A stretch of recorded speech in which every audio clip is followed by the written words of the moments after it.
to Mr. Max Blumenthal. Thank you, and I thank Alex Rubenstein and Wyatt Reed for helping me prepare this address. Wyatt Reed is a journalistic colleague of mine who, in October 2022, happened to be in Donetsk when his hotel was shelled by the Ukrainian military with a apparently U.S.-made howitzer, nearly killing him. He was 100 meters away. I'm also here with my friend, the civil rights activist Randy Kretiko, who is more recently in Donetsk and witnessed regular HIMARS attacks on civilian targets. I am here not only as a journalist who has spent over 20 years writing books, producing documentaries, and writing articles about conflict and politics from several continents. I'm also here as an American taxpayer who's been dragooned into funding a proxy war that has become a threat to the regional and international stability at the expense of my countrymen and women. Just June 28th, as emergency crews worked to clean up yet another toxic train derailment in the United States, this time on the Montana River, further exposing our nation's chronically underfunded infrastructure and its threats to our health, the Pentagon announced plans to send an additional $500 million worth of military aid to Ukraine. The development came as Ukraine's army enters the third week of a vaunted counteroffensive that CNN describes as, quote, not meeting expectations, and which even Volodymyr Zelensky says is going slower than desired. As Ukraine's military failed to breach Russia's primary defense line, CNN reported on June 12th that Kiev had lost, quote, lost 16 U.S.-made armored vehicles sent to the country. So what did the Pentagon do? It simply passed that bill down to average U.S. taxpayers like myself, charging us another $325 million to replace Ukraine's squandered military stock. There was zero effort to consult the U.S. public's position on the matter, and the vast majority of Americans likely did not even know the exchange took place. This policy that I'm describing to you, which sees Washington prioritize unrestrained funding for a proxy war with a nuclear power in a foreign land while our domestic infrastructure falls apart before our eyes, exposes a disturbing dynamic at the heart of the Ukraine conflict, an international Ponzi scheme that enables Western elites to seize hard-earned wealth from the hands of average U.S. citizens and funnel it into the coffers of a foreign government that even Transparency International ranks as consistently one of the most corrupt in Europe. The U.S. government has yet to conduct an official audit of its funding for Ukraine. The American public has no idea where their tax dollars are going. And that's why this week, we at the Gray Zone published an independent audit of U.S. tax dollar allocation to Ukraine throughout the fiscal years 2022 and 23. Our investigation was led by Heather Kaiser, a former military intelligence officer who served in Iraq and Afghanistan.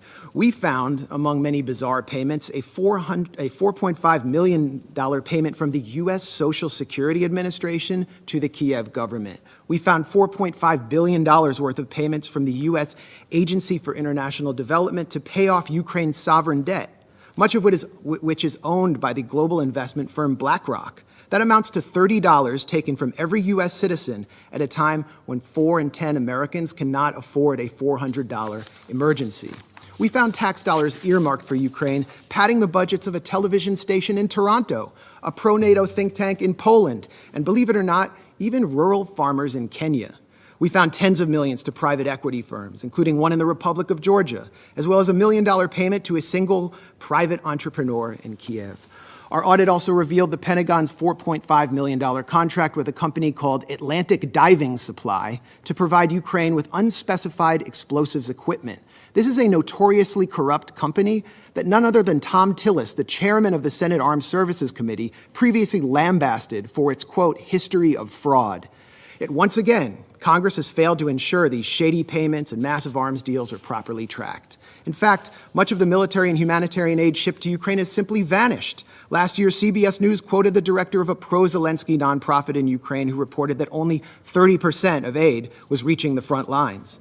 The embezzlement of funds and supplies is at least as troubling as the potential consequences of the illicit transfer and sales of military-grade weapons. Last June, the head of Interpol warned that the massive transfers of arms into Ukraine means, quote, we can expect an influx of weapons in Europe and beyond, and that criminals are now, as we speak, focusing on them.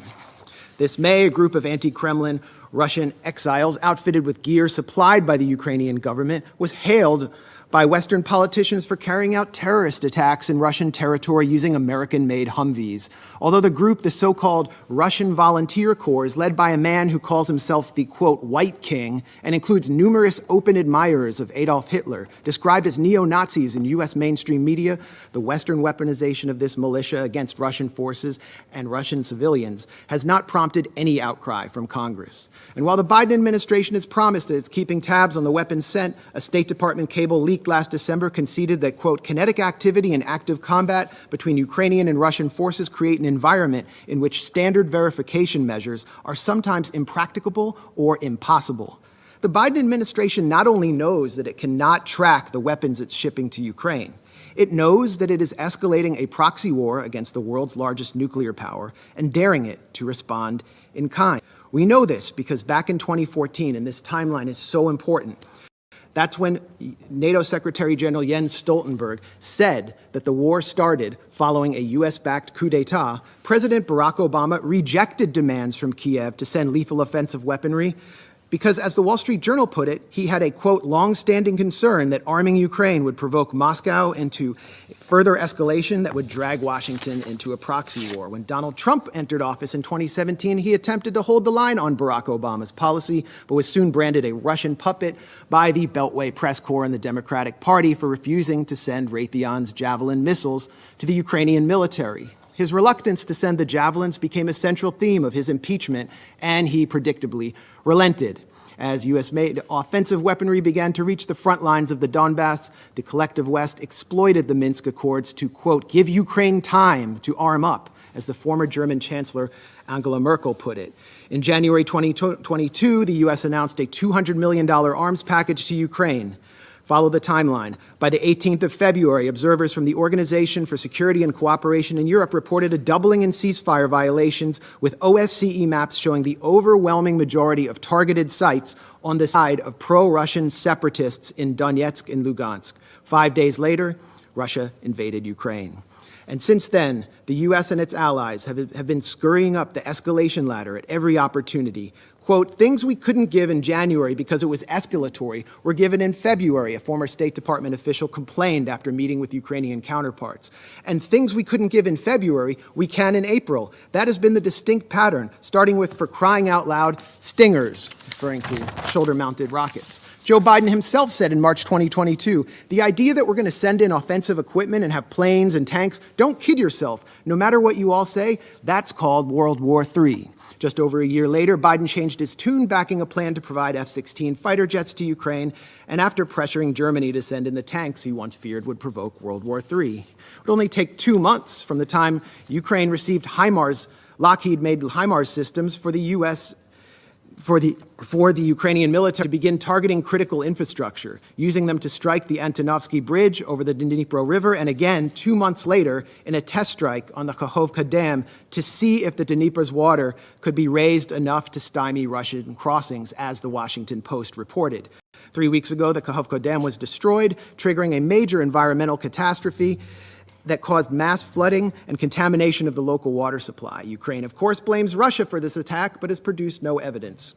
Around this time, Ukraine also baselessly accused Russia of planning a provocation at the Zaporozhye nuclear plant. This triggered a resolution by Senators Lindsey Graham and Richard Blumenthal, no relation to me, calling for NATO to intervene directly in Ukraine and attack Russia if such an incident occurred. The move by Blumenthal and Graham thus established a de facto red line for initiating U.S. military action, much like the one set down in Syria, which, as a former U.S. diplomat commented to journalist Charles Glass, was an open invitation to a false flag. Will we see another Duma deception, but this time in Zaporozhye? This time with nuclear consequences? Why are we doing this? Why are we tempting nuclear annihilation by flooding Ukraine with advanced weapons and sabotaging negotiations at every turn? We've been told by people like Senator Dick Durbin that Ukraine is literally in a battle for freedom and democracy itself, and therefore anyone who opposes military aid to Ukraine opposes the very defense of democracy, according to this logic. So where's the democracy in Vladimir Zelensky's decision to ban opposition parties, to criminalize the media outlets of his legitimate political opponents, to jail his top political rival and his deputies, to raid Orthodox churches and jail clergymen? Where is the democracy in the Ukrainian government's imprisonment of Gonzalo Lira, an American citizen, simply for challenging the official narrative of Ukraine's war? And where is the democracy in Zelensky's recent decision to suspend elections in 2024 on the grounds that martial law has been declared? The answer is that Ukrainian democracy is harder to find these days than that country's commander-in-chief, Valery Zaluzhny. Senator Lindsey Graham has offered a much more grim, more on-the-mark rationale for supplying Ukraine with billions in weapons. As the senator boasted during a recent visit with Zelensky in Kiev, the Russians are dying. It's the best money we've ever spent. I repeat, the Russians are dying. It's the best money we've ever spent. And Graham has also said that Americans are ready to fight this war down to the last Ukrainian. While official casualty numbers are strictly classified, we must worry that Ukraine is well on its way to fulfilling the senator's ghoulish fantasies. As a Ukrainian soldier complained this month to Vice News, we don't know what Zelensky's plans are, but, quote, it looks like the extermination of its own population, like of the combat-ready and working-age population. That's it. Indeed, military cemeteries in Ukraine are expanding almost as rapidly as the Northern Virginia McMansions and beachfront estates of executives from Lockheed Martin, Raytheon, and assorted Beltway contractors benefiting from the second highest level of military spending since World War II. These are the real winners of the Ukraine proxy war, not average Ukrainians or Americans or Russians. The winners, or Europeans for that matter, the winners are people like Secretary of State Tony Blinken, who spent his time between the Obama and Biden administrations launching a consulting firm called West Exec Advisors, which secured lucrative government contracts for intelligence firms and the arms industry. Blinken's former partners at West Exec include Director of National Intelligence Avril Haines, CIA Deputy Director David Cohen, former White House Press Secretary Jen Psaki, and almost a dozen current and former members of Biden's national security team. Defense Secretary Lloyd Austin, for his former and possibly future board member of Raytheon, and an ex-partner of Pine Island Capital Investment, which collaborates with West Exec and which Blinken himself has advised. Meanwhile, the current U.S. ambassador to this body, the UN, Linda Thomas-Greenfield, is listed as a senior counsel at the Albright Stonebridge Group, a self-described commercial diplomacy firm that also finesses government contracts for the intelligence and arms sector, and which was founded by Madeleine Albright, infamously known for her comments that the deaths by sanctions of 500,000 Iraqi children were worth it.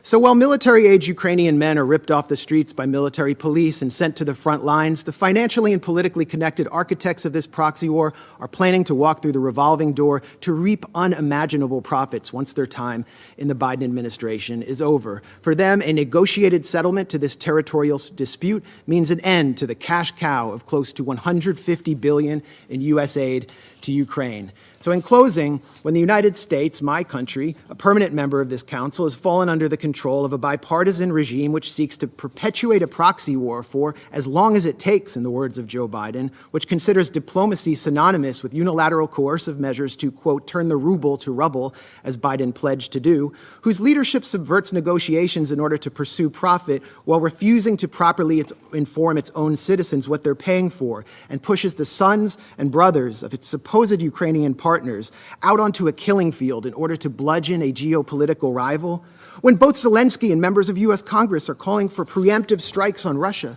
which have nothing to do with Article 51 of the UN Charter, this Council must take action to enforce that charter.